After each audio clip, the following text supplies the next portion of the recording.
اور میں آپ کو بتاؤں بڑے بڑے موحدین موجود ہیں غیر مسلموں میں، اور بعض کا تو ان کی خدا کے ساتھ ایسی کمٹمنٹ ہے وہ مسلمانوں میں نظر نہیں۔ ایک بندہ کرسچن تھا، نام اس کا ذہن سے اتر گیا، یورپ میں اس نے اپنے بارے میں اس کی بایوگرافی اس نے خود بھی لکھی، بڑی زبردست بات اس نے، میں نے اس کی وہ پڑھی ہے، یقین کریں بندے کے آنسو نہیں رکتے، ہے کرسچن۔ وہ کہتا ہے کہ میری عمر 70 پلس ہو چکی ہے اور مجھے ڈاکٹروں نے بلڈ کینسر ڈائگنوز کر اور میں اس دن سے خوش ہوں۔ کہتے ہیں میں نے یہ بھی دیکھا ہے میرے ساتھ کتنے میرے لوگ ایک ایک کر کے فوت ہو گئے، اور میرے دوستوں کو جب کبھی کوئی بیماری کا پتہ چلتا تھا کہ تمہاری زندگی کے اتنے دن رہ گئے ہیں، تو وہ لگتا تھا اس اتنے دنوں سے پہلے ہی مر جائے گا غم سے، کیونکہ اس نے دنیا کی زندگی کو سب کچھ سمجھا ہوتا۔ کہتا ہے جس دن سے مجھے پتہ چلا ہے نا، تو میں تو بےتاب ہوں مرنے کے لیے۔ کہتا ہے اس لیے کہ میری عمر اس وقت 5 سال تھی۔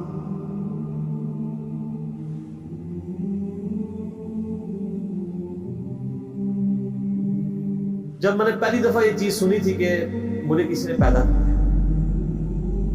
اور اس گارڈ کی ڈیمانڈ ہے کہ میں ہفتے میں ایک دن سنڈے کا دن اس کو دوں، تو کہتا ہے آج میری عمر 70 سال ہو چکی ہے، میری زندگی میں کوئی ایک سنڈے بھی ایسا نہیں آیا میں نے دنیا جان کی اپنی روٹینیں چھوڑ کے سنڈے کے دن میں نے پورا دن گاڈ کو دیا، اللہ کے، میں نے کبھی اس پہ کمپرومائز نہیں کیا، بڑے سے بڑے معاملات کیے۔ تو کہتا ہے مجھے امید ہے کہ جس گاڈ کے لیے میں نے اتنی کمٹمنٹ کے ساتھ زندگی گزاری ہے، میں نے اس کے اوپر کسی کو کمپرومائز نہیں کیا، وہ مجھے رسوا نہیں کرے۔ تو کیا ہمارے مسلمان بھی یہ دعویٰ کر سکتے ہیں؟ کتنے مسلمان جو کہ ہم نے جب سے سنا ہے کہ 5 وقت کی نمازیں ضروری ہیں، میری زندگی کی اپنی نماز بھی ضروری ہے۔ ایسے لوگ جو خدا کے ساتھ کمٹمنٹ رکھنے والے لوگ ہیں، ان کو گیون سرکمسٹانسز میں جتنا اللہ کا تعارف ہوا، نبی علیہ السلام کا پیغام بھی پہنچا تو ٹیمپرڈ فارم میں، وہ اللہ تعالیٰ اس کا معاملہ کرے گا، اور اللہ تعالیٰ کے اوپر کسی کی دھونس نہیں ہے، ذہن میں رکھیے۔ بخاری اور مسلم دونوں میں حدیث ہے،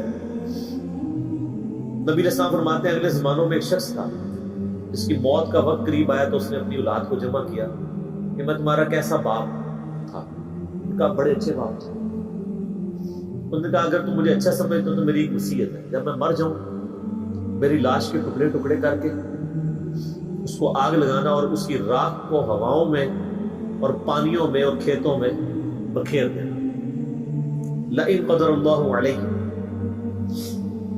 اگر اللہ تعالیٰ نے مجھ پہ قدرت پال تو مجھے ایسا عذاب دے گا کہ کسی کو نہیں دیا ہوگا۔ یعنی وہ سمجھتا تھا میں خدا کے لیے وہ کمٹمنٹ کی زندگی نہیں گزار سکتا۔ یہ حدیث بخاری مسلم دونوں میں، مشکات میں دوسری جلد میں اللہ کی رحمت کے بیان میں آپ کو نبی علیہ السلام فرماتے ہیں جب وہ فوت ہو گیا اس کے پچھلوں نے یہی کچھ کیا، تو اللہ تعالیٰ نے ہواؤں کو پانیوں کو حکم دیا کہ اس کی راکھ سمیٹو، راکھ سمیٹی گئی، اللہ نے اسے زندہ کر دیا۔ اللہ نے کہا ہاں بھائی، جس چیز سے بھاگ رہا تھا وہی چیز سامنے آ گئی، یہ تو نے کیوں کیا؟ اس نے کہا یا اللہ میں تجھ سے بڑا ڈرتا تھا، میں اس طرح کی زندگی نہیں گزار سکتا۔ اللہ نے میں تیرا یہ یقین تھا کہ تجھے کوئی پوچھے گا، بس اتنی بات ہے۔ کہاں یا اللہ تھا، اور میں یہ سمجھتا تھا کہ اس طرح اگر میری راکھ یعنی کہ بکھیر دی جائے گی مجھے زندہ نہیں کر پائے گا، حالانکہ یہ عقیدہ کفر ہے، لیکن یہ کفر جزوی ہے، کلی نہیں ہے۔ کلی کفر یہ ہے کہ کوئی شخص کہ مردے کو اللہ زندہ نہیں کر سکتا۔ اسی لیے میں کہتا ہوں یہ مسلمانوں میں جو جزوی شرک آیا ہوا ہے نا، تھوڑا ہاتھ والا رکھا ہے۔ جب تک کوئی اللہ کو، اللہ اور محمد کو عبداللہ مان رہا ہے نا، اگر چھوٹے موٹے اس میں شرک آئے ہوئے نا، تھوڑا سا ہاتھ والا رکھے، آپ ہاتھ والا رکھیں، اللہ کا معاملہ اس کا معاملہ، اس کو سمجھائیں ضرور، اس کا شرک جزوی ہے، کلی نہیں۔ تو کہا یا اللہ اسی لیے تو میں نے کہا تھا لئن قدر اللہ علیہ، اگر اللہ نے میرے پہ قدرت پال تو میں تجھ سے ڈر گیا، تو اللہ نے میں تجھے بخش دیا۔ اللہ کو تو کوئی نہیں پوچھ سکتا کہ کسی کو گیون سرکمسٹانسز کیا دیے تھے، ان سرکمسٹانسز کے اندر اس نے کتنا بیسٹ پرفارم کیا۔ اب مسلمانوں کو بھی ذرا دیکھنا چاہیے کہ ان کو گیون سرکمسٹانسز کیا دیے تھے۔ ہم بالکل دین کے کنارے کنارے چل رہے ہو منافقین کی طرح۔ کیا ہم اپنے دنیاوی معاملات میں بھی کنارے کنارے چلتے ہیں یا فرنٹ سے لیڈ کر رہے ہوتے ہیں؟ ہم بڑھ چڑھ دین کی بات آ رہی نہ ہی کھوتی مار جاتی ہے، یعنی گدھا مر جاتا۔ پرانے زمانے میں محاورہ بولا جاتا تھا نا، فلانے دی کھوتی مر جانا یا گدھا مر جانا، کہ جب وہ کام کی باری ہے تو ساتھ ہی گدھا مر گیا۔ اور کوئی اور اس میں ہمارے ساتھ کوئی ہمدردی نہیں کرتا۔ میں اکثر کہتا ہوں کہ آپ دن کے وقت اپنے موٹر بائک کی ہیڈ لائٹ آن کر کے نا 1 کلومیٹر بھی سفر نہیں کر سکتے، آپ کو راستے میں کئی بندے ایسے ایسے اشارہ کریں، لیکن آپ ایک مسجد میں 50 سال تک بغیر سنت کے طریقے کے نماز پڑھتے رہے، کوئی بھی آپ کو ایسے ایسے نہیں کرے گا، کیونکہ وہ آپ کے شر سے ڈرے گا۔ آپ بھی مجرم ہے اور وہ اس لیے مجرم ہے کہ اس کو چاہیے کہ وہ دیکھے۔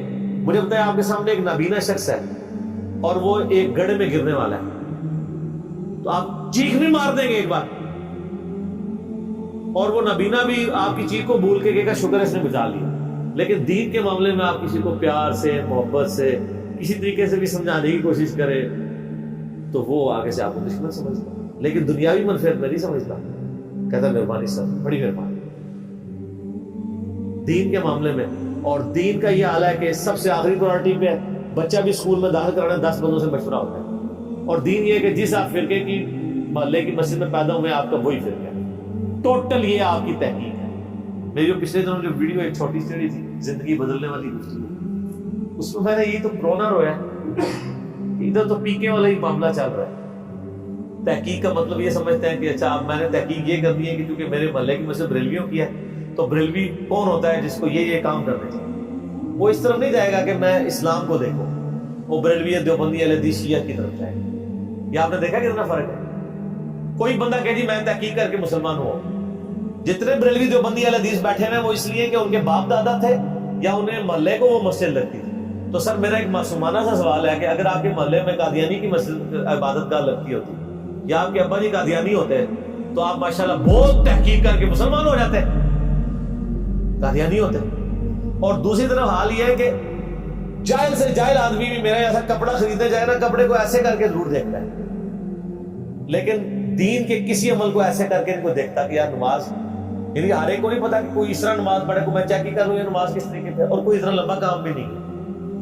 ایک مسئلے کو چیک کریں گے زیادہ زیادہ 1 یا 2 دن لگ جائیں گے، چلو 1 ہفتہ لگ جائے گا، سیریس نہیں۔ اللہ کوشش کریں تو انشاءاللہ اللہ تعالیٰ حق تک پہنچائے گا۔ تو باقی یہ اللہ کے فیصلے۔ سب آخرت کے معاملے میں ڈرتا ہوں، یقین کریں کہ خدا بڑا بے نیاز ہے، ہمیں تو اپنی آخرت کی فکر ہے، سیدھی سی بات ہے۔ ہم تو کہتے ہیں اللہ تعالیٰ ہماری غلطیوں سے درگزر فرمائیں، چاہیے کہ ہم لوگوں کے بارے میں فیصلہ کریں۔ میں تو اپنے بدترین دشمنوں کے بارے میں بھی قطعاً یہ یعنی جرأت نہ کروں کہ میں ان کی آخرت کا فیصلہ کروں، ناٹ ایٹ آل۔ آپ دیکھیں میں یزید کے بارے میں، میرے بارے میں میں بڑا سخت رویہ رکھتا ہوں، لیکن کبھی آپ نہیں سنیں گے کہ میں نے اس کو کہا کہ جنتی۔ آخرت کا فیصلہ اللہ نے کرنا ہے۔ دنیا میں ڈنگے کی چوٹ پہ جس نے غلط کیا اسے غلط کیا، آخرت کا معاملہ جو ہے وہ چونکہ اللہ کے پاس ہے، اللہ کا فیصلہ ہے جس کے ساتھ جو معاملہ کرے۔ تو صرف جو دنیا کی جوڈیشری میں مقدمہ پیش کر کے آپ نے نہیں جیتنا، اللہ تعالیٰ نے صرف شواہد کی بنیاد پہ فیصلہ نہیں کرنا، گیون سرکمسٹانسز بھی دیکھنا ہے۔ میں اس کی چھوٹی سی مثال آپ کو دیتا ہوں، آپ بھی اس کو مانیں گے۔ مجھے بتائیں ایک شخص خانہ کعبہ شریف سے 2 کلومیٹر کے فاصلے پہ اس کی کوٹھی ہے اور اس کا مکے میں کروڑوں کا بزنس ہے، اس کے پاس 3-4 ایئر کنڈیشن گاڑیاں ہیں، اور وہ ایئر کنڈیشن گاڑی میں بیٹھ کے ساری نمازیں آ کے حرم شریف میں پڑھتا ہے، کام جو اور کوئی نہیں۔ 1 لاکھ نماز کا ثواب یا 1000 نمازوں کا ثواب یا 10,000 نمازوں کا ثواب لے رہا ہے۔ اور ایک شخص پاکستان میں ہے اور اس کا حال یہ ہے کہ وہ جون جولائی کی تپتی دوپہر میں روڈ کے اوپر لک ڈالنے کی اس کی ذمہ داری ہے، اور اسی سے جو تھوڑی سی مزدوری اسے ملنی ہے اس میں جا کے بال بچوں کا رزق لینا ہے۔ ظہر کی نماز کا ٹائم ہوتا ہے، مسجد وہاں سے دور ہے، اس کی بس سواری بھی نہیں ہے، پیدل جا نہیں سکتا کیونکہ پیچھے سے نوکری سے نکال دیا جائے گا، وہ اپنا گندا سا پرنا وہی زمین پہ ڈالتا ہے قبلہ رخ، اور قریب کسی ٹوٹی سے، کسی پانی کے نل سے یا کسی چشمے سے، اگر اسلام آباد میں نے دیکھا لوگوں کو ایسے، خصوصاً پٹھانوں گرین بیلٹ میں نماز پڑھ رہے ہیں،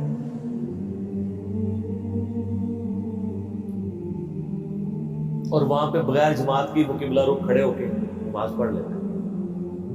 آپ یہ کہیں گے کہ اس کو 1,00,000 ضرب 27 جماعتیں 27 لاکھ نمازوں کا ثواب مل رہا ہے، اور اس بیچارے کو ایک نماز کی ثواب مل رہا ہے۔